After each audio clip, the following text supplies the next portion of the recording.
In today's video, I'm going to teach you how to move blocks in Notion. Notion is built around blocks, paragraphs, headings, to-dos, images, databases, and more.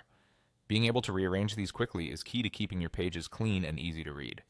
The good news is that moving any block is simple and consistent across your workspace, whether you're tidying a note, reorganizing a project plan, or refining a dashboard. Start by hovering your mouse over the block you want to move. You'll see its handle appear on the left side of the block. Click and hold that handle to grab the block. Keep holding the mouse button down and begin dragging. As you move, watch for the blue guideline that shows exactly where the block will land. When that blue guideline appears in the spot you want, above, below, or alongside another block, release the mouse button to drop it there.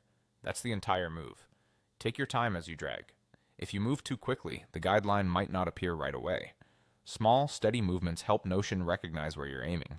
If you see the line slightly indented, that means you're placing the block inside a container, like a list item or a toggle, rather than between blocks. If that's not what you want, shift your cursor a little left or right until the blue guideline shows the position you intended, then release.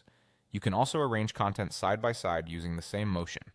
Drag the block toward the left or right edge of another block, and wait for the blue guideline to indicate a column-style placement.